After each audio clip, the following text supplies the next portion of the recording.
ये सदगुरु भगवान की जय। आज के समाज में अधिकांशतः ये प्रश्न आता है कि जो बालक और बालिकाएं हैं जो पश्चिमी संस्कृति को लेकर के आगे बढ़ना चाहती हैं,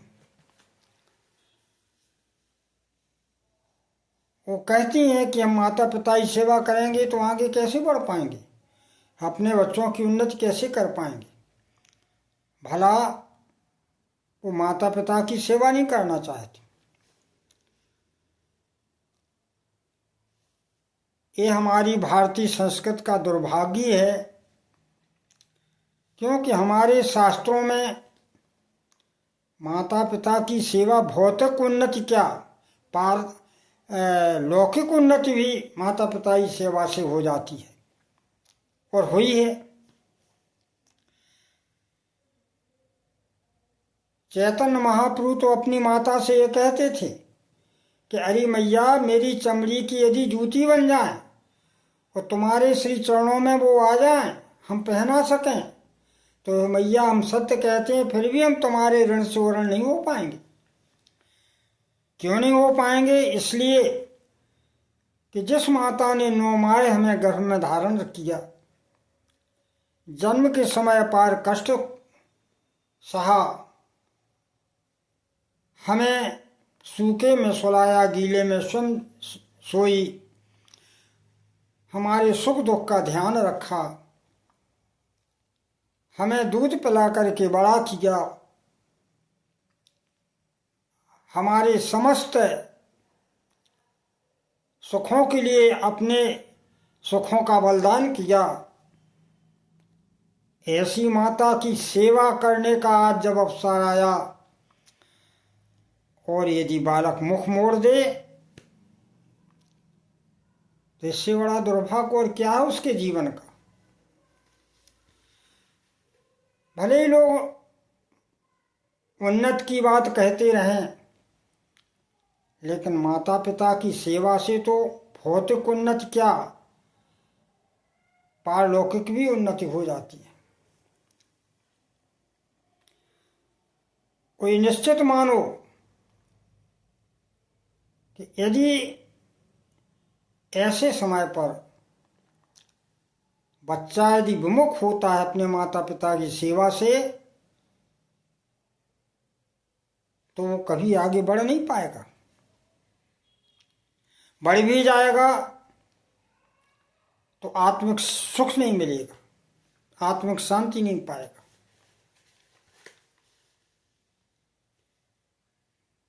संत कहते हैं तुम कितने तीर्थ कर लो, कितनी साधनाएं कर लो, कितने दान कर लो, कितने यज्ञ कर लो, लेकिन यदि तुम्हारे माता पिता दुखी हैं, तुम उनकी सेवा नहीं कर पा रहे हो, तो इन यज्ञों और दानों का कोई अस्तित्व नहीं।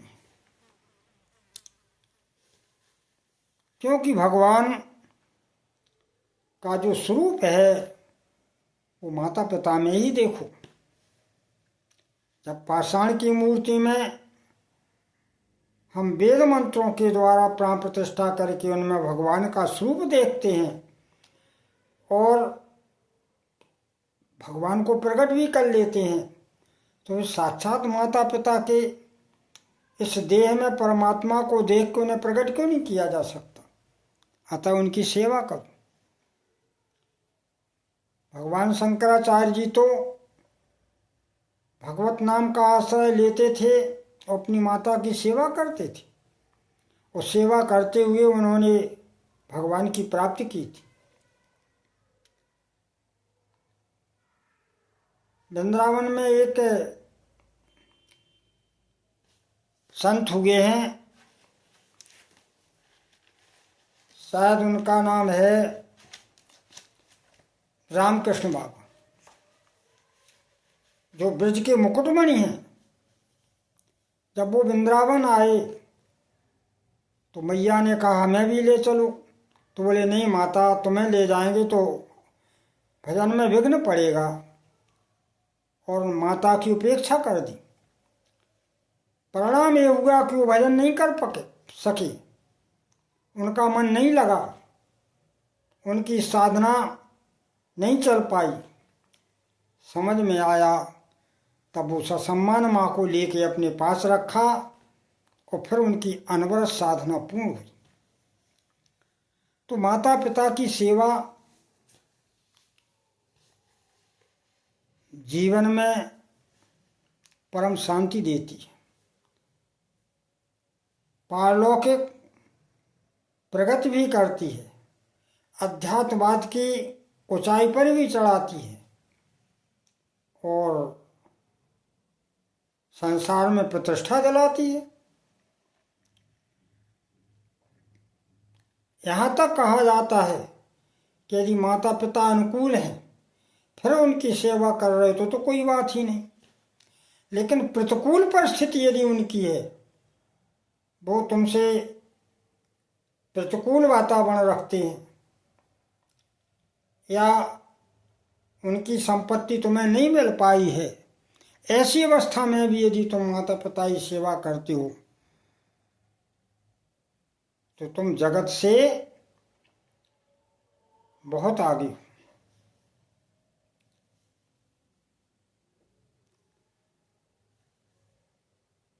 जब महाभारत में कथा आती है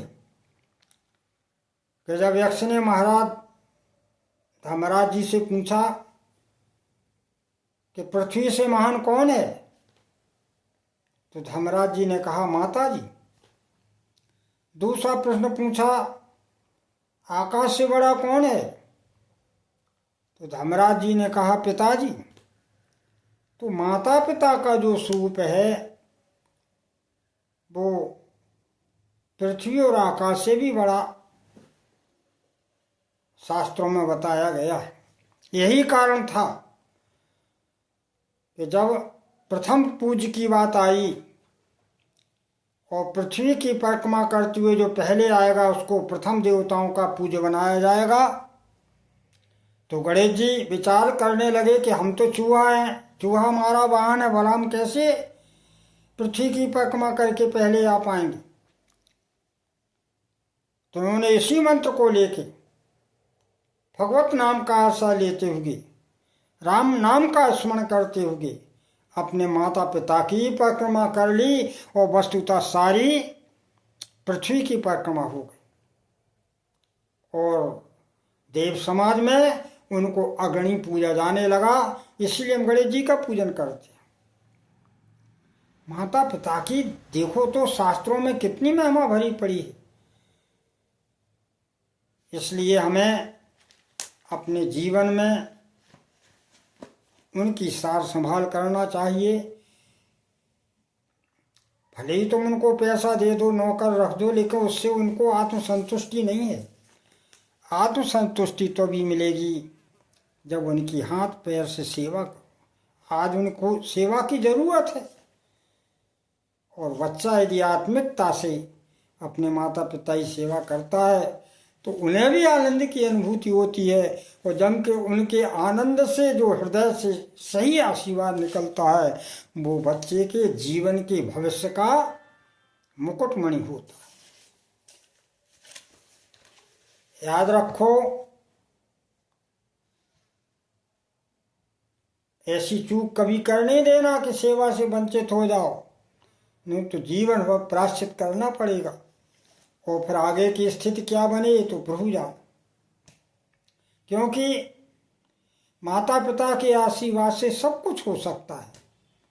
तुम उनके पुत्र हो और जब तक उनका शरीर पूरा ना हो जाए तब तक उनकी सेवा करते रहे। धन देने के साथ उनकी शारीरिक सेवा करने की जरूरत है। प्यार से बोलकर उनकी आत्मसंतुष्टि करने की जरूरत है। उनको जो प्यार के वचन सुना करके उनको हृदय की जीतने की जरूरत है। भले ही आज के बच्चे इस भाव को ना जाने तो ना जाने, लेकिन ये सत्य है कि यदि तुमने अपने माता पिता को छोड़ दिया तो तुम कुछ भी बन जाओ, कितनी ही ऊंचाई पर पहुंच जाओ, कभी शांति नहीं पाओगे। यदि माता पिता की सेवा करते हुए तुमने अपने कर्तव्य को निभाया तो तुम नमक रोटी खाने पर वो आत्मसंतुष्टि को प्राप्त करोगे जिसका अनुभव तुम्हें स्वयं होगा और आगे का जीवन कल्याणमय होगा। यही शास्त्रोक्त सत्य है, सत्य है, सत्य है। अनुचित उचित विचार तज जे माने पितुवे, ते भाजन सुख सुजस के बसहि अमर पतियन। इसलिए परम ब्रह्म परमात्मा ने भी जब मानव जीवन में धरामंडल पर अवतार लिया तो सबसे पहला काम क्या था? माता पिता प्रभु गुरु की वाणी, बिनय विचार करिए सो जानी। इसलिए प्रातः काल उठ कर रघुनाथा, मात पिता गुरु नाम माथा। सबसे पहले राम जी अपने माता पिता और गुरु के श्री चरणों की वंदना किया करते थे। इसलिए माता पिता की सेवा क्यों, ये प्रश्न का सवाल यही है कि हमें अपने जीवन में उन्नति मिलेगी, प्रतिष्ठा मिलेगी, भगवान की कृपा प्राप्त होगी, मृत्यु के बाद हमारी सुगति होगी और क्या बताएं, जीवन का कल्याण हो जाएगा। जीवन भगवत नाम का आश्रय लो। भगवान के नाम का आश्रय जरूरी है क्योंकि वो परम प्रकाश पुंज है, वो तेज पुंज है। नाम का आश्रय जो लेते हैं वो जीवन में कभी घबराते नहीं हैं, बड़ी बड़ी संकटों को अनायास पार कर जाते हैं। इसलिए नाम का आश्रय लो। बूढ़े माता पिता हो तो उनकी सेवा करते हुए अपने जीवन की उन्नति करो, जीवन पथ पर करो, तो ये जीवन परम शांति और कल्याण में बन जाए। इसी के साथ